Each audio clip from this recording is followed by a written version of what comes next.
Welcome to the Coach and Crew Show. Get ready to take things to the next level.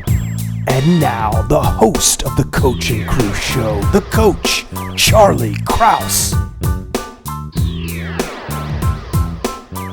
Welcome to the Coach and Crew Show. I am your host, Charlie Krause, and we just completed Monday Night Raw, January 24th, the go-home show to Rumble. Overall, I think it was a great show, great stories, and I'm going to happily get right into it. First, if you will, though, please, if you haven't already done so, hit the like and subscribe buttons in the bottom right-hand corner so you can be tuned in immediately when we release a new video, and we update regularly. So please do subscribe to us and help us out. We were very appreciative when you do. Additionally, don't just subscribe to us, share us your thoughts. We'd love to hear comments throughout the way. We will comment back. That's part of the process. We want this as interactive as possible. Additionally, if you mostly works with nonprofit, but it doesn't matter who, if you need your logo put on anything, and I mean anything, check out whalehookagency.com. They can work with you, give you good pricing, and fast turnaround with high quality. They work with mostly nonprofits, a lot of athletic organizations, but whatever your business may be, they can work with you. High quality products, quick turnaround. What more can you ask for? All right, check them out. Tell them the Coach and Crew Show sent you, and they'll work with you even greater. Good stuff. On to the show itself. I'm glad they opened with the weigh-in. This isn't UFC. This isn't boxing. Who cares what people weigh? Andre the Giant was the biggest commodity around, and yet he still lost massive matches. He sold it. He knew how to work the events. So when he wanted to be dead weight, he'd usually be dead weight and probably fart on you as well. That was his thing. That was technically his finishing maneuver. Listen to all the stories throughout the internet. That's a little sidebar. I like how they opened it first. I like how it was a true weigh-in. I like how it was short, sweet, and to the point. And Brock just don't care. It's Brock. Pay him. Let him get on the show. Even though he's a face and he's an awesome face, he just doesn't care.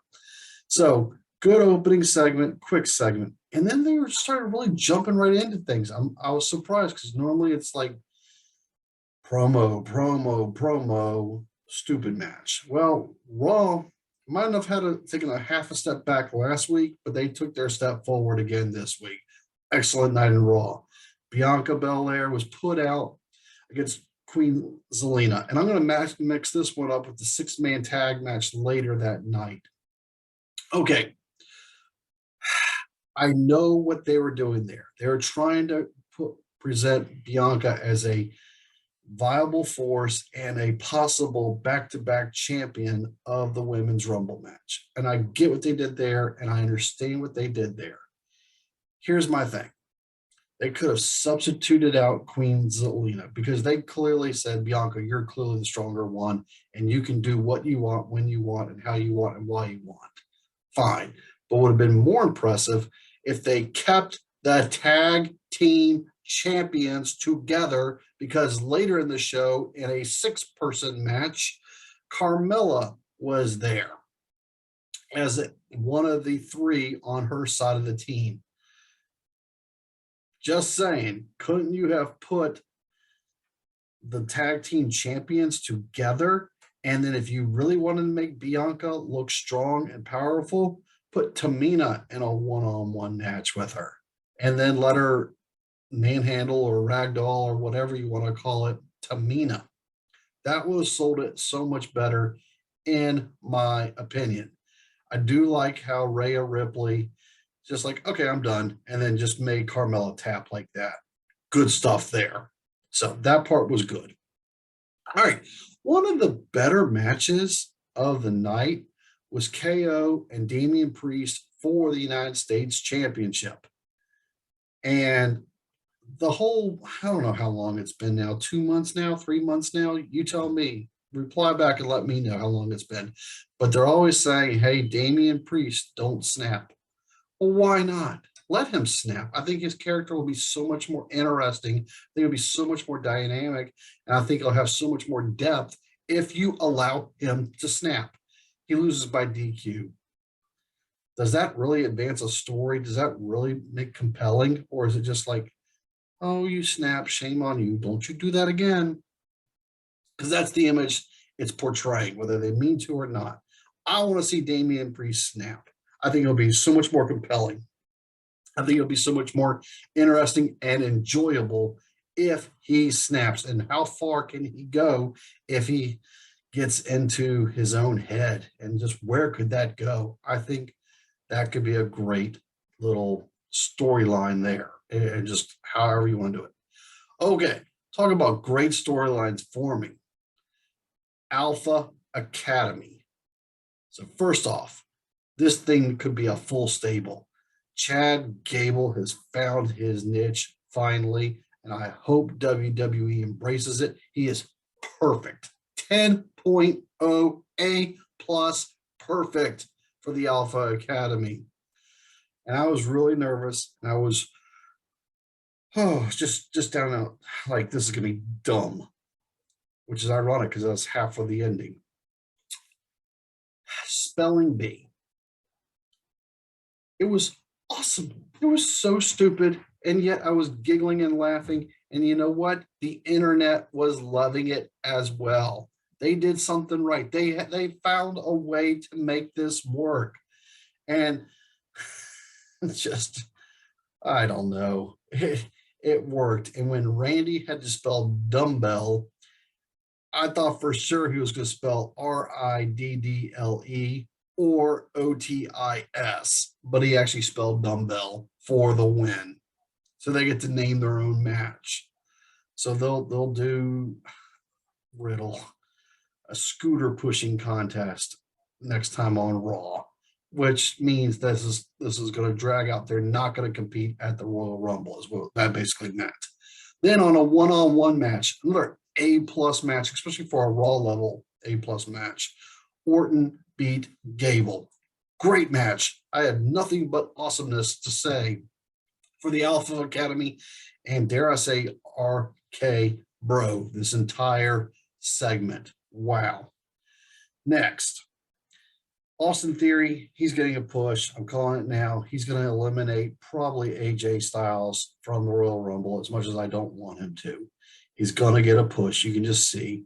Vince, who looks like death warmed over these days, wanted something good from Austin Theory. Well, the Phenomenal One came out. They had a longer match than I was expected. Good back and forth. I enjoyed it. I think a lot of people did it well. And the right person won. AJ Styles came out on top. 1, 2, 3. Austin Theory looked dejected and just bummed about it. So good spots there. The one and only time they've really mentioned the men's Royal Rumble match was when the tag teams got together and the Mysterios took on the Street Profits. Another fun match to watch. Some people could say it was a filler match. Probably was, but it was the only match that hyped up the actual Royal Rumble. You knew how it was going to end, regardless of who won. All right, the Mysterios won. Ray got the pin, which is probably correct considering they're having him as the face of the video game coming out, which, oh, by the way, that thing looks great, even for a 47-year-old man who sucks at video gaming. That video game looks fun. So glad Ray got the pin.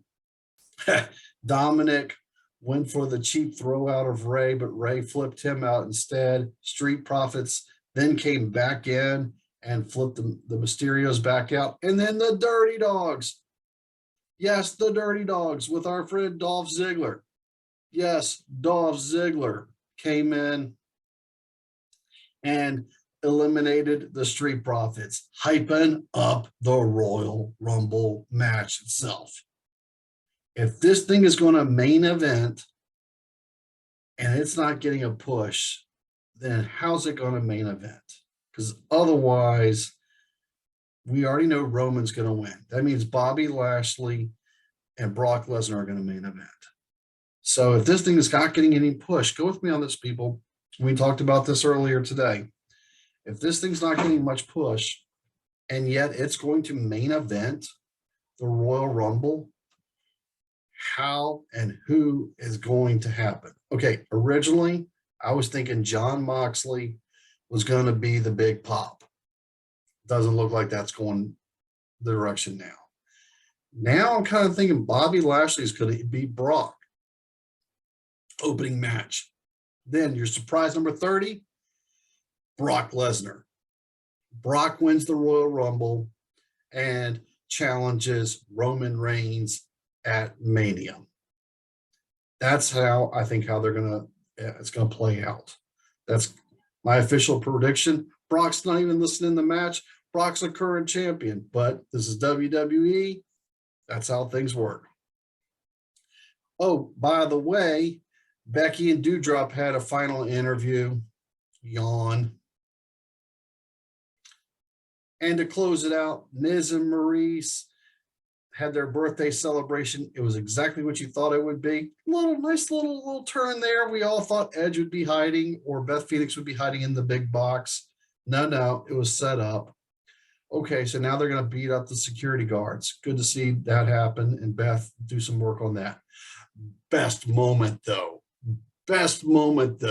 a mixed tag version of a 3D performed by Beth Phoenix and her husband Edge. Good stuff. Very good stuff. Overall, very enjoyable Raw. What did you think? Comment away. Make sure you comment. Make sure you like. Make sure you subscribe. Let us know. We're going to interact with you. We'll be again here on Friday for the Go Home show of SmackDown. And then for the Rumble itself on Saturday night. CoachAndCrewShow.com gets you to all of our website with all of our information on the WWE side of things, as well as other sports. Thank you for watching, and we look forward to you subscribing and commenting. See you Friday.